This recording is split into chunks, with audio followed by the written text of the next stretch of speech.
Bismillahirrahmanirrahim. Assalamualaikum warahmatullahi wabarakatuh. Halo teman-teman, kembali bersama dengan Ardian di sini di channel Nursing Update Pembelajar Sepanjang Hayat. Pada kesempatan hari ini kita akan belajar FR soal P3K Nurse tahun 2022 tentang preceptorship dan mentorship. Ini soal yang keluar di ujian P3K tahun ini, di CPNS tahun kemarin juga keluar dan, cukup membingungkan karena materinya masih jarang ya, materi tentang preceptorship dan mentorship itu masih jarang dipelajari.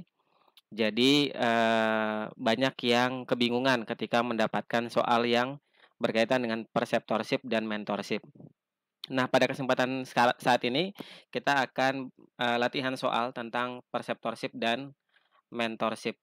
Baik, sebelum lanjut ke latihan soalnya, kami ucapkan terima kasih kepada teman-teman sekalian yang telah mengklik video ini. Jangan lupa like video ini dan subscribe untuk yang belum subscribe, kemudian, bagikan kepada teman-teman yang lain agar manfaatnya semakin luas. Baik, langsung saja kita masuk ke soal yang pertama. Soal nomor satu.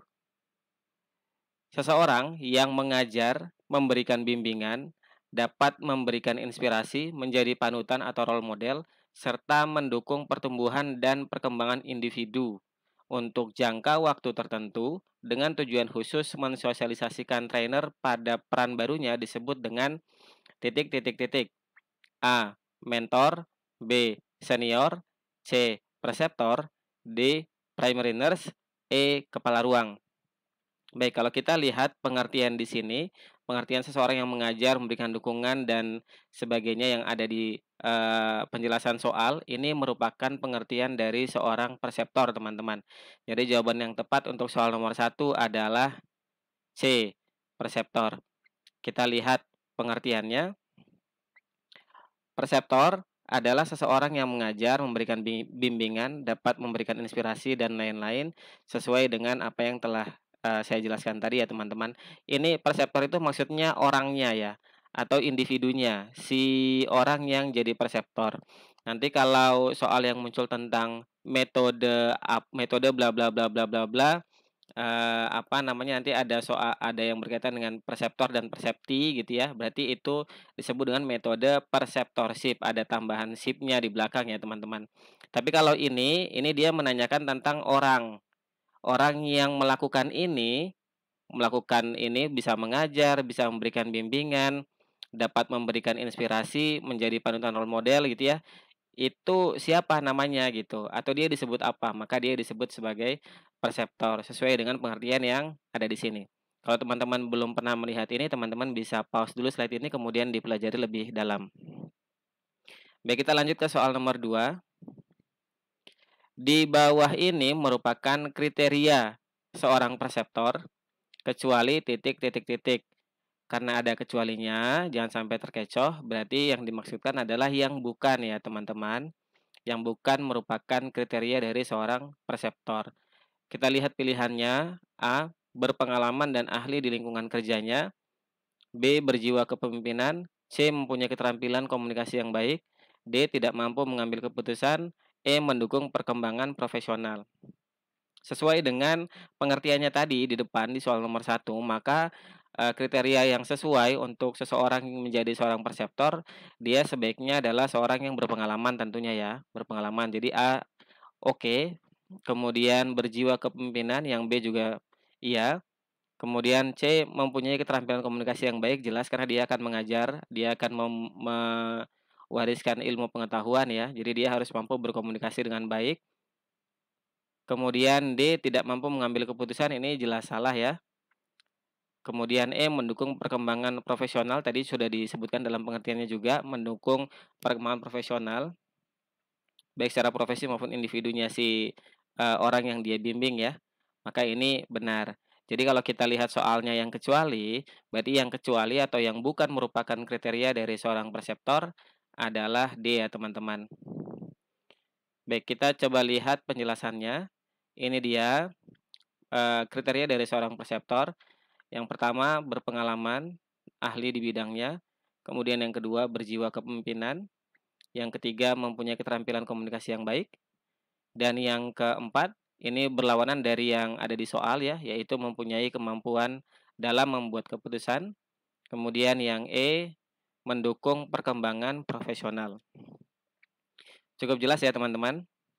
Baik, kita lanjut ke soal nomor 3.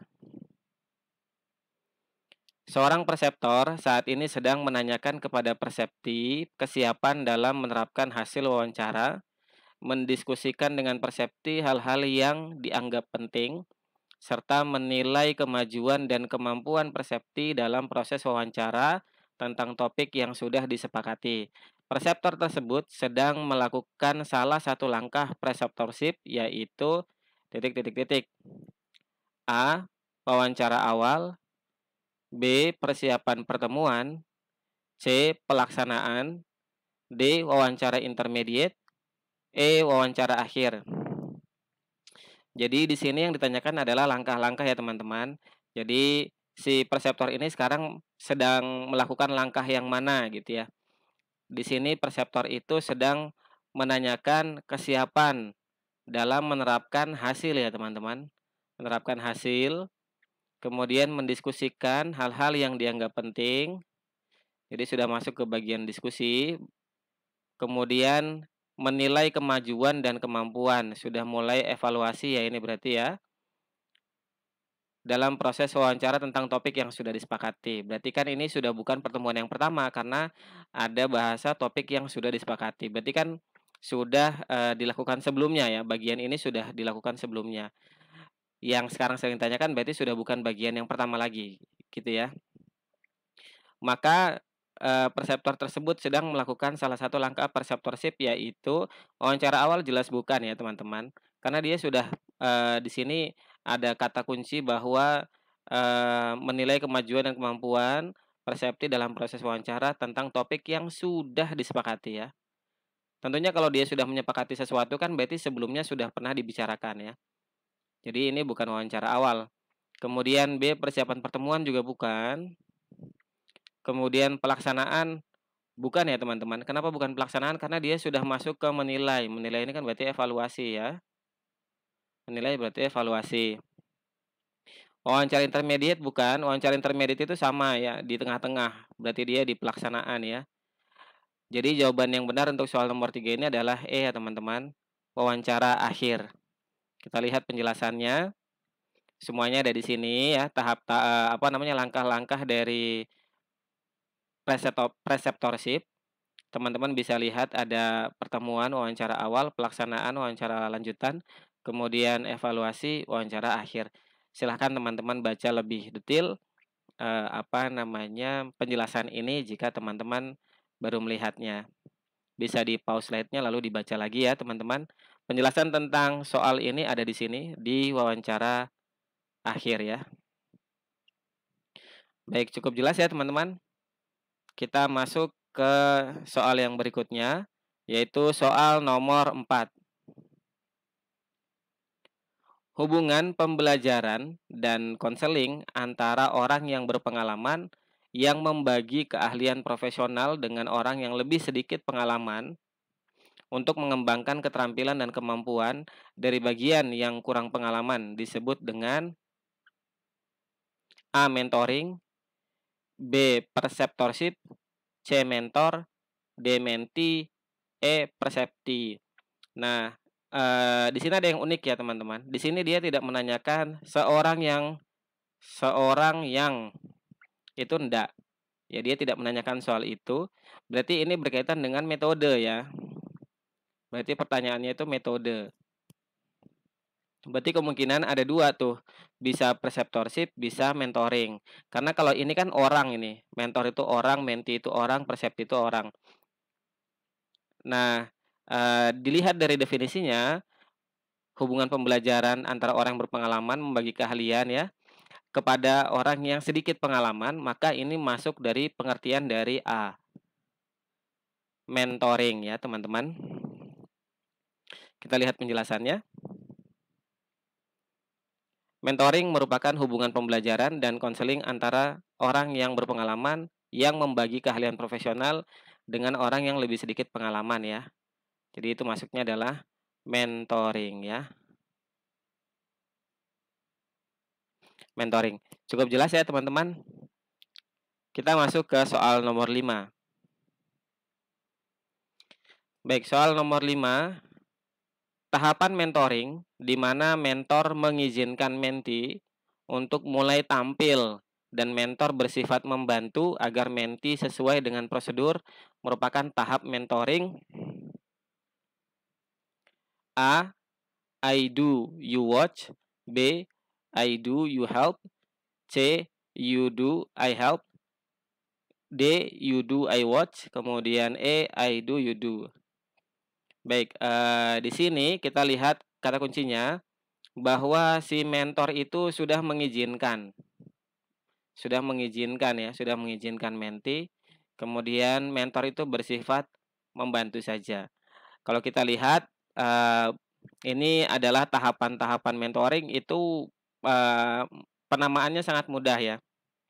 Jadi kalau dulu teman-teman kuliah, di kampus, lalu teman-teman praktek di rumah sakit, saat baru masuk ke rumah sakit sebagai seorang praktikan, kan teman-teman tidak akan langsung diminta untuk melakukan sebuah prasat, tapi teman-teman melihat dulu senior yang melakukan. Maka tahap pertama itu, ini posisi I itu adalah mentor ya, you itu adalah mentee.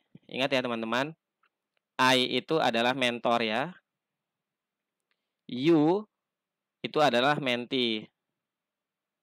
Atau di sini maksudnya ini yang senior ya,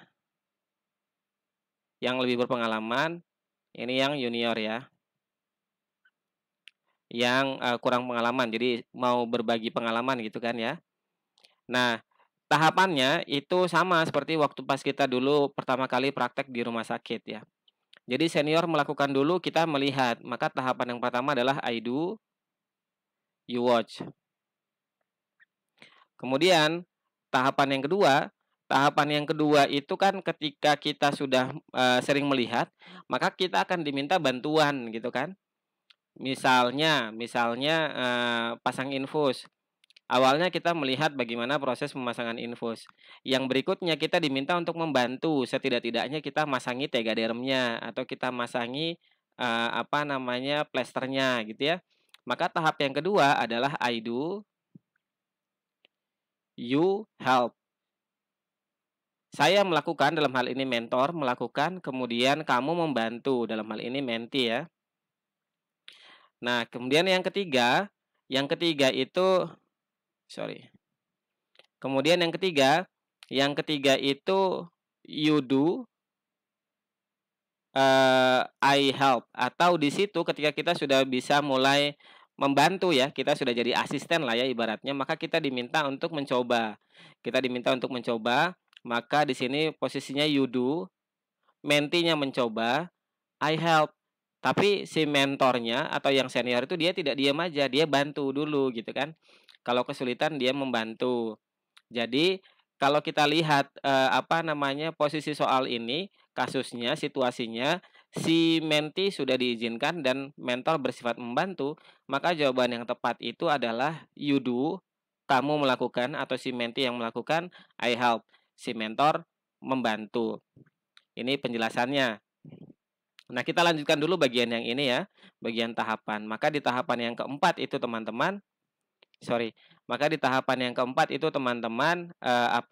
ketika kita sudah mulai melakukan dan dibantu oleh yang senior ya, mentornya, lalu mentornya sudah merasa bahwa kita mampu melakukannya sendiri secara mandiri, maka tahapan yang terakhir, jadi hanya ada 4 tahap ya teman-teman, you do, I watch. Ini tahapan dari mentorship ya teman-teman.